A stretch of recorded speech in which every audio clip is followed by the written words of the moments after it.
শিক্ষার্থীরা তোমরা কেমন আছো? আশা করি খুবই ভালো আছো। এই ভিডিওটি অষ্টম ও নবম শ্রেণীর উভয় ক্লাসের জন্যই খুবই গুরুত্বপূর্ণ। আর দশম শ্রেণীতে তো থাকছেই। গত ভিডিওতে আমি দেখিয়েছিলাম পিথাগোরাসের উপপাদ্য কিভাবে প্রাথমিক আলোচনাটুকু করেছিলাম স্লাইড শো এর মাধ্যমে। তোমরা যারা ভিডিওটি শেয়ার করেছো তারা অবশ্যই পেয়ে গেছো আমাদের প্রেজেন্টেশন ক্লাসটি। এই ভিডিওটি শেষ পর্যন্ত দেখবে। এই ভিডিওটি অনেক গুরুত্বপূর্ণ একটি জিনিস নিয়ে আলোচনা করা হয়েছে। যাদের পিথাগোরাসের উপপাদ্য নিয়ে সমস্যা আছে আর কোনো সময় হয়তো সমস্যা হবে না। আর যারা পারো তারা একবার ঝালাই করে নিতে পারো, স্কিপ করবে না কেউ। আর ভিডিওটি শেয়ার করবে। শেয়ার করলে আমাদের যে শীটটি রয়েছে পিথাগোরাসের উপপাদ্যের, সেটি তুমি পেয়ে যেতে পারো। এবং মাঝে মাঝে তুমি তোমার গুগল অ্যাকাউন্টের ইমেল অ্যাকাউন্টের ইনবক্সে চেক করবে, আমাদের ভিডিওর শিট তোমরা পেয়ে যেতে পারো যদি শেয়ার করে থাকো। যাচ্ছি মূল আলোচনায়। এখানে দেখো, সমকোণী ত্রিভুজের অতিভুজের উপর অঙ্কিত বর্গক্ষেত্রের উপর দুই বাহুর উপর অঙ্কিত বর্গক্ষেত্রের সমষ্টির সমান। কথাটি অবশ্য বোঝনি তোমরা। সমকোণী ত্রিভুজের অতিভুজের উপর অঙ্কিত বর্গক্ষেত্র অপর দুই বাহুর উপর অঙ্কিত বর্গক্ষেত্রের সমষ্টির সমান। কিভাবে সমান? তো চলো দেখি। আমরা একটি সমকোণী ত্রিভুজ আঁকি। ভালো হয়নি এটি। আমরা একটি সমকোণী ত্রিভুজ আঁকি এবার।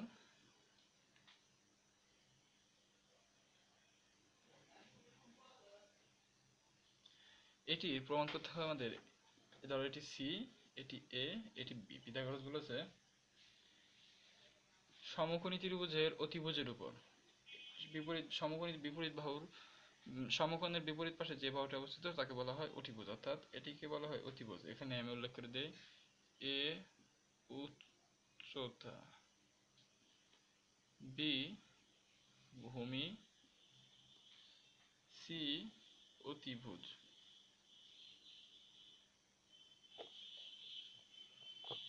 এটি তোমরা নোট করে রাখতে পারো চিত্রটির সাহায্যে।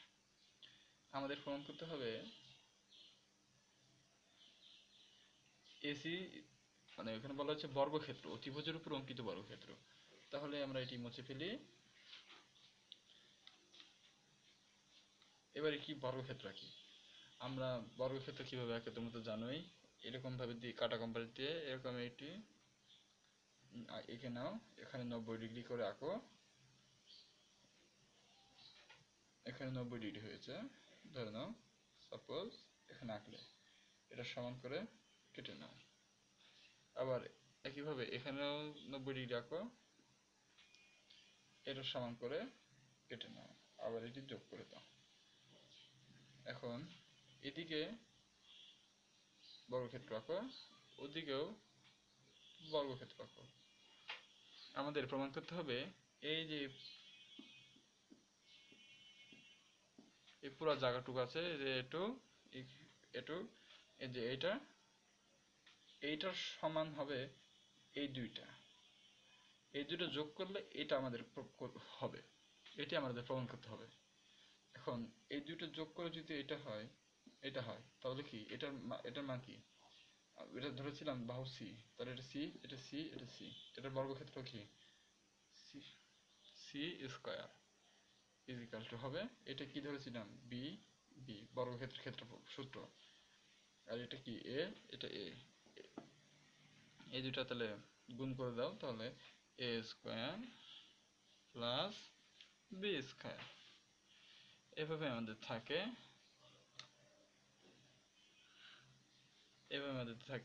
এ square plus B square is equal to C square. এটা আমাদের প্রমাণ করতে হবে। এভাবে আমরা পাই। আর যদি এভাবে আমরা পেয়ে থাকি সি স্কয়ার, আর তোমরা কি জানো বর্গ যদি তুলে দিতে হয় তাহলে উভয় পক্ষকে বর্গমূল করতে হয়। তাহলে এখানে আমরা C equal to A square plus B square, এটি আমরা কিভাবে পেলাম? উভয় পক্ষকে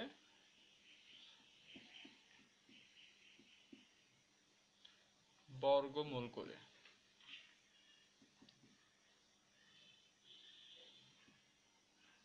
এটি কিন্তু আমরা বর্গ করিনি, বর্গমূল করেছি। এবার আসি আমরা বিশেষ নির্বাচনে। এটি আমরা প্রমাণ করব এখন। বিশেষ নির্বাচন থেকে কি বলা হয়েছে, এখানে আছে এ বি সি একটি সমকোণী ত্রিভুজ। এই যে এ বি সি একটি সমকোণী ত্রিভুজ। ধরি A B equal to A, B C equal to B, আর A C equal to C. আর যার কোণ বি, এই কোণটা 90 ডিগ্রি। আমাদের প্রমাণ করতে হবে A C square equal to A B square plus B C square, অর্থাৎ এইটা ইকুয়াল টু এইটা আর এইটা আমাদের দেখিলাম তোমাকে। তাহলে আমরা যদি ধরে নিলাম আগে, এখন আমাদের C square plus equal to A square plus B square প্রমাণ করে যথেষ্ট হবে। আমাদের অঙ্কন কি আসছে এখানে দেখি। অঙ্কন আসছে বিসি বাহুকে এমনভাবে ডি পর্যন্ত বর্ধিত করি। এখানে একটা আঁকি, মানে এই বিসি বাহুকে এমনভাবে ডি পর্যন্ত, এই যে পর্যন্ত বর্ধিত করতে হবে যেন এই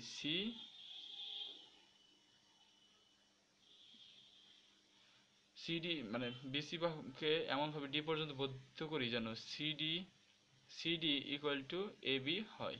এই এ আর এটা এ জানি হয়, এমনভাবে বর্ধিত করতে হবে। এটা তোমরা এইভাবে নিলে, এটা সমান করে এখান থেকে কেটে নিলে, তাহলে এটা সমান এটা হবে। তারপরে আসি এবি এর সমান্তরাল করে ডিই বাহু আঁকি। এখানে কি কোণ আছে? সমকোণ। তার মানে এখানে আমাদের এখানে সমকোণ আঁকতে হবে। আঁকলে এটাও সমান, এটা সমান্তরাল এটা হবে, এটা সমান্তরাল এটা হবে, এই দুটো সমান্তরাল হবে। এখন সমান্তরাল তো আঁকলাম, তারপরে কি করতে হবে? ডিই বাহু আঁকি। আঁকলাম আমরা, এই যে ডিই বাহু আঁকলাম। এ জি বাহু আঁকি, তারপরে সি কমা ই, এ কমা ই যোগ করি, অর্থাৎ এই যে সি কমা ই আর এ কমা ই এটি যোগ করে ফেলি। আসি আমরা চিত্রে। এটি একটি ত্রিভুজ সমকোণী, এটাকে নাম দিই এ বি সি। এটিকে ডি পর্যন্ত বর্ধিত করব, এটি ডি। সমান্তরাল কোণ এঁকে বাড়াবো, এটার মাপ অনুযায়ী এটা কেটে নেব, নিয়ে মুছে দিলাম আমি, এটা নাম দিলাম ই। এখন সি কমা ই যোগ করি, এ কমা ই যোগ করি। এখন এটিকে নাম দিয়েছিলাম কি এ, এটি সি, এটি বি। এটার সমান এটা, তাহলে এটা বি, এটা সমান এটা, এটা সি, তাহলে এটা অটোমেটিকলি সি এসে যায়। এখন আমরা প্রমাণে আসি।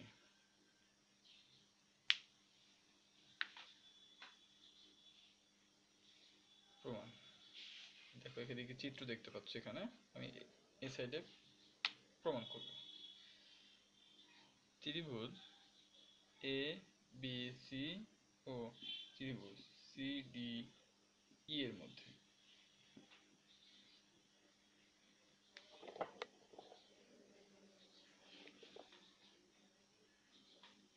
অর্থাৎ এই যে এ বি সি, এই ত্রিভুজ আর এই ত্রিভুজের মধ্যে কি সমান? সর্বসম করছি আমরা।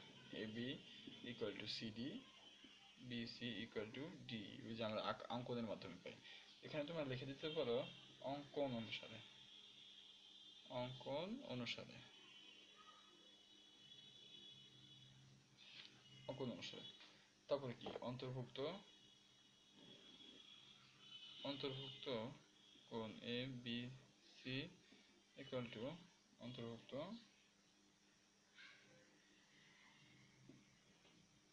কোণ সি ডি ই, অন্তর্ভুক্ত কোণ সি ডি ই। তাহলে অন্তর্ভুক্ত যদি হয় তাহলে আমরা কি পাই? অতএব ত্রিভুজ এ বি সি সর্বসম ত্রিভুজ সি ডি ই। আমরা এখন দুইটা ত্রিভুজ সর্বসম করলাম। সর্বসম করার পর আমরা কি লিখতে পারি? এসি ইকুয়াল টু সিই, এই যে এখানকার এসি ইকুয়াল টু সি, এটা আমরা প্রমাণ করলাম এতক্ষণ তোমরা বলতে।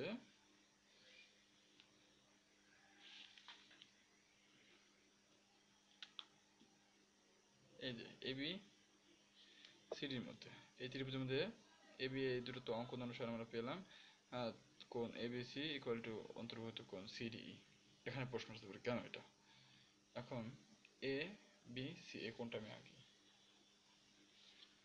তারপরে আছে কি সি ডি ই, এই কোণটাও আমি আঁকি।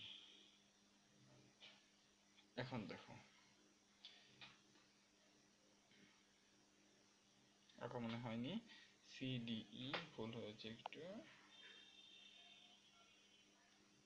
এই যে এই কোণটা আর এই কোণটা, এই হ্যাঁ এই কোণটা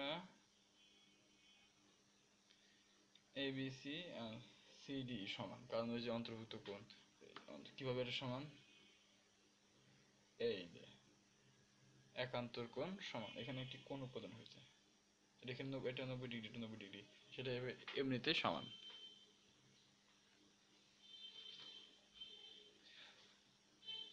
তারপরে এসি ইকুয়াল টু সি, এটি তো প্রমাণ করতে পারলি। তারপরে আছে দেখো কি কোণ বিএসি ইকুয়াল টু কোণ ইসিডি, এই কোণ বিএসি ইকুয়াল টু কোণ ইসিডি।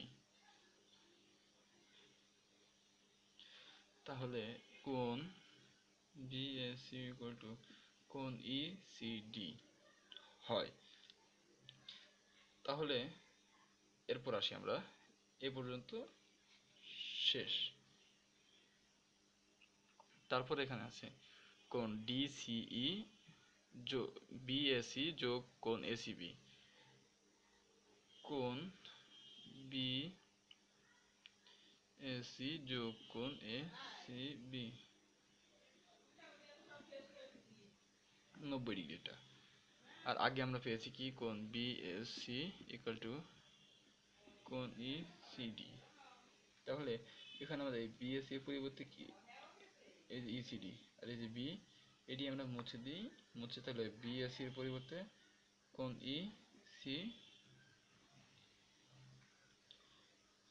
ইসিডি লিখি। ইসিডি আর ডিসিই একই কথা, সমস্যা নেই, আমরা ডিসিই লিখি, ডিসিই হয়ে গেল। এরপর আসি, তারপরে এই যদি 180 ডিগ্রি হয় মুছে দিই, বুঝতে অসুবিধা হবে। এই যে ডিসিই আর এসিবি এই দুটো যদি 90 ডিগ্রি হয়, তাহলে এটা কিন্তু 180 ডিগ্রি, এর পুরা কোণের মান 180 ডিগ্রি। এটাও যদি এই দুটো মিলে, এটা আর এটা যদি 90 হয়, তাহলে এটা কিন্তু অটোমেটিকলি 90 হবে। আমি আগের চিত্রে আগের ভিডিওতে তোমাদের বলেছিলাম এটা, যারা দেখোনি তারা দেখো। তাহলে এভাবে হয়, আর বিয়োগ করে দিলে কিন্তু এটা 90 ডিগ্রি আসে। তাই আমরা কি লিখতে পারি, কোণ এসিই ইজ ইকুয়াল টু 90 ডিগ্রি।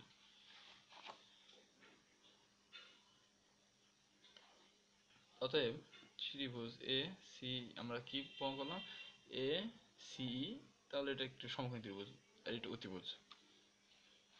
তাহলে আমরা এখানে কি আছে দেখো, A C E equal to 90 degree.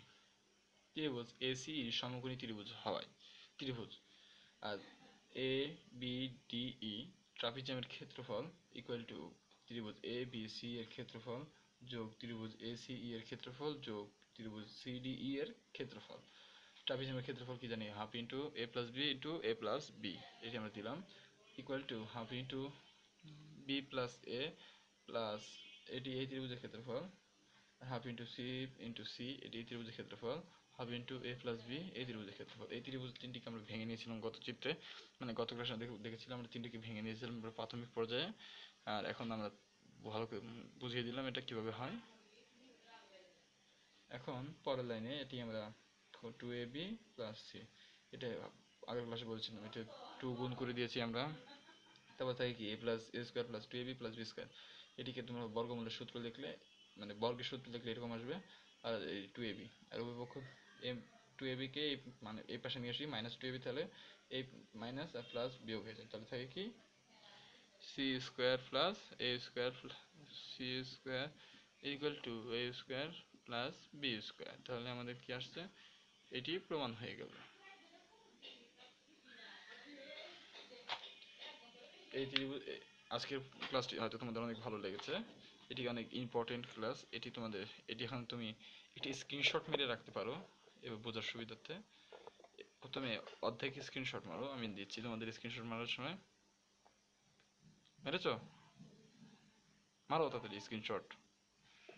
এরপর এই বাকি অর্ধেকটুকু স্ক্রিনশট মেরে রাখো। হয়েছে? হ্যাঁ, এবার পুরোটুকু দেখো তুমি। যদি কোনো সময় কোনো জায়গায় বোঝার অসুবিধা থেকে থাকে তাহলে কমেন্ট বক্সে লিখতে পারো, আমি তোমাদের জন্য নতুন আরেকটি ভিডিও তাহলে তৈরি করব যদি তোমাদের কোনো সমস্যা হয়ে থাকে। আমার ওই ভিডিওতে অনেক কিছু সমস্যা হয়েছিল, সাউন্ডের একটু সমস্যা ছিল। এই ভিডিওটির হয়তো সাউন্ডের আর কোনো সমস্যা হবে না, আর বোঝারও কোনো ঘাটতি থাকবে না। যারা পেরেছো তাহলে, যারা আমার দেখার পর নতুন করে নিজে নিজে পারবে সে তো পারলেই, আর যারা পারবে না আবার আমাকে কমেন্ট করো, আমি আবার আরেকটি ভিডিওতে তোমাকে ভালো করে বুঝিয়ে দেবো যদি না বুঝে থাকো। আর যদি বোঝো তাহলে তো আর কোনো এই বিষয় নিয়ে ভিডিও বানাবো না। আর যদি দেখি যে মেজরিটির সমস্যা, তাহলে আমি অবশ্যই একটি লাইভ ক্লাসে যাব, সে লাইভ ক্লাসে তোমরা থাকতে পারো। তো আজ এই পর্যন্তই। সকলে ভালো থাকো, সুস্থ থাকো, এবং মনে করিয়ে দিচ্ছি যদি তুমি সাবস্ক্রাইব করে বেল আইকনটি প্রেস করে রাখো, নতুন নতুন ভিডিও তুমি পাবে। এবং যদি শেয়ার করো তাহলে তোমাদের ইমেইলের ইনবক্সে তো এই আমাদের নতুন শিট এবং স্লাইডের মাধ্যমে যে ক্লাসগুলো নিই সেগুলো তোমরা পেয়ে যেতে পারো। ধন্যবাদ সকলকে, ভালো থাকবে, সুস্থ থাকবে।